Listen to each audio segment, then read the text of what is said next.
Iran ಮೇಲೆ ಅತಿ ದೊಡ್ಡ ದಾಳಿ ಮಾಡಿರೋದು ಅಮೆರಿಕ. ಇರಾನ್ನ ಉಪ್ಪು ನೀರಿನ ಸಂಸ್ಕರಣಾ ಘಟಕ, ಡಿಸಾಲಿನೇಷನ್ ಘಟಕಗಳಿರ್ತಾವಲ್ವಾ, ಅಂದರೆ ಸಮುದ್ರದ ಉಪ್ಪು ನೀರನ್ನು ಇಟ್ಕೊಂಡು ಅವ್ರುಗಳೇನು ಮಾಡ್ತಾರೆ, ಅದನ್ನು ಶೋಧಿಸಿ ಕುಡಿಯಲಿಕ್ಕೆ ಯೋಗ್ಯವಾದಂಥ ನೀರನ್ನಾಗಿ ಅದನ್ನು ಪರಿವರ್ತನೆ ಮಾಡ್ತಾರೆ. ಆ ಒಂದು ನೀರಿನ ಘಟಕ ಇರುತ್ತಲ್ಲ, ಅದರ ಮೇಲೆ ಇದೀಗ ದಾಳಿ ಮಾಡಿರೋದು ಅಮೆರಿಕ. ಇರಾನ್ನ ಡಿಸಾಲಿನೇಷನ್ ಸೆಂಟರ್ಸ್ನ ಮೇಲೆ ಅಮೆರಿಕ ಅಟ್ಯಾಕ್ ಮಾಡಿಬಿಟ್ಟಿದೆ. ಹಾಗಾಗಿ ಜನತೆ, ಈಗ ನಿಮ್ಗೆ ಇರಾನಲ್ಲಾದರೂ ಇದೇ ಕಥೆ, ಇಸ್ರೇಲಲ್ಲಾದರೂ ಇದೇ ಕಥೆ, ಅವರಿಗೆ ಸಿಹಿ ನೀರು ಸಿಗಲ್ಲ. ಅಲ್ಲೆಲ್ಲ ತೋಡಿದ್ರೆ ನಿಮಗೆ ಒಂದು ಕಡೆ ಬರೋದೇ, ನಿಮಗೇನು ಬರುತ್ತೆ ಅಂತ ಹೇಳಿದ್ರೆ ನಿಮಗೆ ತೈಲನೇ ಸಿಗೋದಲ್ಲಿ, ತೈಲ ಸಿಗುತ್ತಲ್ವಾ. ನೀರು ಅವರಿಗೆ ಬಹಳ ಮುಖ್ಯ. ಸಮುದ್ರದ ನೀರನ್ನೇ ಕುಡಿಯಲು ಯೋಗ್ಯವಾದಂಥ ನೀರನ್ನಾಗಿ ಬದಲಾಯಿಸ್ಕೊಂಡು ಅವ್ರು ಬಳಸ್ತಾರೆ. ಕೆಲವರು ಬೆಳೆಗಳಿಗೂ ಬಳಸೋದು ಹೌದದು, ಅದು ಒಂದು ವಿಚಾರ ಅಲ್ಲಿದೆ. ಅಂಥ ಘಟಕಕ್ಕೆ ಹೊಡೆದು ಬಿಟ್ಟಾಗ ಜನ ನೀರಿಲ್ಲದೆ ಹಾಹಾಕಾರ ಶುರುವಾಗ್ಬಿಡುತ್ತೆ. ಅಲ್ಲಿ ನೀರಿರಲ್ಲ ಜನಕ್ಕೆ, ಕುಡಿಯೋಕ್ಕೆ ನೀರು ಬೇಕು, ಬೇರೆ ಕಡೆಯಿಂದ ಬರಬೇಕು ನೀರು. ಏನು ಮಾಡ್ತಾರೆ ಅವಾಗ? ಹಡಗಿಂದ ಬರಬೇಕು. ಹಡಗು ಹಾರ್ಮುಜಲ್ಲಿ ಎಲ್ಲ ಕ್ಲೋಸ್ ಆಗಿಬಿಟ್ಟಿದೆ, ಹೇಗೆ ತರಿಸ್ಕೊಳ್ತಾರೆ? ಈ ಥರ ಸನ್ನಿವೇಶ ಕ್ರಿಯೇಟ್ ಮಾಡಬೇಕು ಅಂಥೇಳಿ ಇದೀಗ ಇರಾನ್ನ ಡಿಸಾಲಿನೇಷನ್ ಸೆಂಟರ್ಸ್ನ ಮೇಲೆ ಅಮೆರಿಕ ಅಟ್ಯಾಕ್ ಮಾಡಿಬಿಟ್ಟಿದೆ.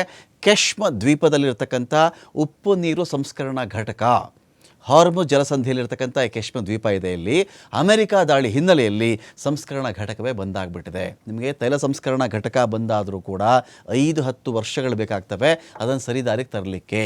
ಈ ಥರ ಡಿಸಾಲಿನೇಷನ್ ಸೆಂಟರ್ಸು ನಿಮಗೆ ಡ್ಯಾಮೇಜ್ ಆಗಿಬಿಟ್ರು ಕೂಡ ಈ ಟೈಮಲ್ಲಿ ರಿಪೇರಿ ಮಾಡೋಕ್ಕೂ ಜನ ಇಲ್ಲ, ಕೆಲಸ ಮಾಡೋಕ್ಕೆ ಹೆದರ್ಕೊಳ್ತಾರಲ್ಲಿ. ಆಲ್ರೆಡಿ ಅಲ್ಲಿ ಜನ ವರ್ಕ್ ಮಾಡ್ತಿರಲ್ಲ. ಕಾರಣ ಏನು? ಅಲ್ಲಿ ಯಾವಾಗ ಬಾಂಬ್ ಹಾಕ್ಬಿಡ್ತಾರೋ, ತೈಲ ಸಂಸ್ಕರಣಾ ಘಟಕ ಅಲ್ಲಿ ಕೆಲಸ ಮಾಡೋಕ್ಕೆ ಹೋದರೆ ಯಾವಾಗ ಬಾಂಬ್ ಹಾಕ್ತಾರೋ ಗೊತ್ತಿಲ್ವಲ್ಲ ನಮಗೆ, ಯಾವಾಗ ಕ್ಷಿಪಣಿ ಹಾಕ್ತಾರೋ ಗೊತ್ತಿಲ್ವಲ್ಲ. ಸೊ ಹೀಗಾದಾಗ ನಾವು ಜೀವ ಒತ್ತೆ ಇಟ್ಕೊಂಡು ಕೆಲಸ ಮಾಡೋಕ್ಕಾಗತ್ತಾ? ಆಗಲ್ಲ. ತೈಲ ಸಂಸ್ಕರಣಾ ಘಟಕಗಳು ಬಂದಾಗಿವೆ, ಅಲ್ಲಿ ಉತ್ಪತ್ತಿ ನಡೀತಾ ಇಲ್ಲ. ಸಮುದ್ರದ ಮೇಲೆ 2000 ಹಡಗುಗಳು ನಿಂತಿವೆ, ಅದನ್ನು ಆಚೆಗೆ ಬಿಡ್ತಾ ಇಲ್ಲ. ಆ 2000 ಹಡಗು ಒಂದು ವೇಳೆ ಎಲ್ಲವೂ ಆಚೆ ಬಂತು ಅಂತ ಅಂದ್ಕೊಳ್ಳಿ, ಉತ್ಪತ್ತಿನೇ ಇಲ್ಲ ಅಲ್ಲಿ.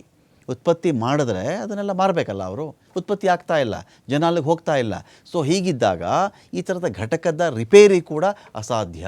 ಒಂದು ಕಡೆಗೆ ಬಂದ್ ಮಾಡಿಬಿಡ್ತಾರೆ ಇದೀಗ ಅಂತ. ಕೆಶ್ಮ್ ಕೊಲ್ಲಿ ಹಾರ್ಮುಜ್ ಅಂದರೆ ಏನು ನೋಡಿ, ಜಲಸಂಧಿಯಾದ್ಯಂತ 100 ಕಿಲೋಮೀಟರ್ಗಳಷ್ಟು ವಿಸ್ತರಿಸಿದೆ ಇದು. ಯುನೆಸ್ಕೋ ಪಟ್ಟಿ ಮಾಡಿರ್ತಕ್ಕಂಥ ಅಪರೂಪದ ಶಿಲಾರಚನೆಗಳು ಇಲ್ಲಿವೆ. ಇತ್ತೀಚಿನ ವರ್ಷಗಳಲ್ಲಿ ಇರಾನಿಯನ್ನರಿಗೆ ಜನಪ್ರಿಯ ಟೂರಿಸಂ ಪ್ಲೇಸ್ ಆಗಿತ್ತು ಇದು.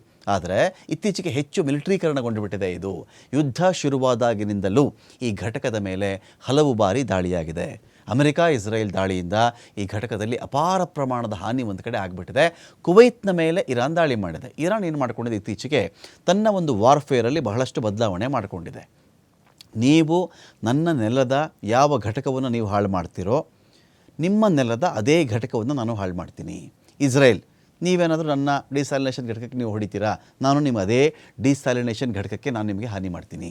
ತೈಲ ಸಂಸ್ಕರಣಾ ಘಟಕವನ್ನು ಗುರಿ ಮಾಡ್ಕೊಳ್ತೀರಾ, ನಾನು ಅದನ್ನೇ ಗುರಿ ಮಾಡ್ಕೊಂಡು ಹೊಡಿತೀನಿ. ಆ ಥರ ಆದಾಗ ಕುವೈತ್ನ ಮೇಲೆ ಇರಾನ್ ಏನು ಮಾಡಿದೆ, ಕುವೈತ್ ಮೇಲೆ ಇರಾನ್ ಕೂಡ ದಾಳಿ ಮಾಡಿದೆ.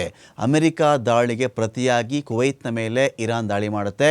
ಕುವೈತ್ನ ವಿದ್ಯುತ್ ಮತ್ತು ಉಪ್ಪು ನೀರಿನ ಸಂಸ್ಕರಣಾ ಘಟಕದ ಮೇಲೆ ದಾಳಿಯಾಗಿದೆ. ಇಲ್ಲಿ ಇರಾನಿನ ಈ ದಾಳಿಯಲ್ಲಿ ಭಾರತೀಯ ಕಾರ್ಮಿಕನೊಬ್ಬ ಮೃತಪಟ್ಟಿದ್ದಾರೆ.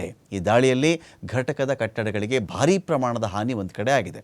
ನಮ್ಮವರೇ ಈ UAE, ದುಬೈ, ಈ ಮಧ್ಯಪ್ರಾಚ್ಯ ಇದೆಯಲ್ಲ, ನಮ್ಮ ಭಾರತೀಯ ಜನನೇ 1 ಕೋಟಿ ಜನ ಕೆಲಸ ಮಾಡ್ತಾರಲ್ಲಿ. ಬೇರೆ ಬೇರೆ AC ರಿಪೇರಿ, ಫ್ರಿಡ್ಜ್ ರಿಪೇರಿಯಿಂದ ಹಿಡಿದುಕೊಂಡು ತೈಲ ಸಂಸ್ಕರಣಾ ಘಟಕಗಳು, ಬೇರೆ ಬೇರೆ ಉದ್ಯಮಗಳು, ಅಲ್ಲಿನ ರಿಯಲ್ ಎಸ್ಟೇಟ್ ಆಗಬಹುದು, ಅಲ್ಲಿನ ಫ್ಯಾಕ್ಟ್ರಿಗಳಾಗಬಹುದು, ಬೇರೆ ಬೇರೆ ಆಫೀಸ್ ಆಗಬಹುದು, ಅಲ್ಲಿನ ಫಿನಾನ್ಷಿಯಲ್ ಸಿಸ್ಟಮ್ ಆಗಬಹುದು, ಎಲ್ಲ ಕಡೆ ನಮ್ಮವರು ಇದ್ದಾರಲ್ಲ. ಈ ಥರ ಡಿಸಾಲಿನೇಷನ್ ಸೆಂಟರ್ ಮೇಲೆ ಇವರು ದಾಳಿ ಮಾಡಿದಾಗ ಒಬ್ಬ ಕಾರ್ಮಿಕ ಅಲ್ಲಿ ಸಾವನ್ನಪ್ಪಿದ್ದಾನೆ. ಈತ ಭಾರತೀಯ. ಅಲ್ಲಿ ಏನಂದರೆ ಉಪ್ಪು ನೀರಿನ ಸಂಸ್ಕರಣಾ ಘಟಕದ ಮೇಲೂ ದಾಳಿ ಮಾಡಿದ್ದಾರೆ. ವಿದ್ಯುತ್ ಉತ್ಪಾದನಾ ಕೇಂದ್ರದ ಮೇಲೆ ಕೂಡ ದಾಳಿ ಮಾಡಲಾದಾಗ ಈ ಒಂದು ಘಟನೆ ನಡೆದಿದೆ.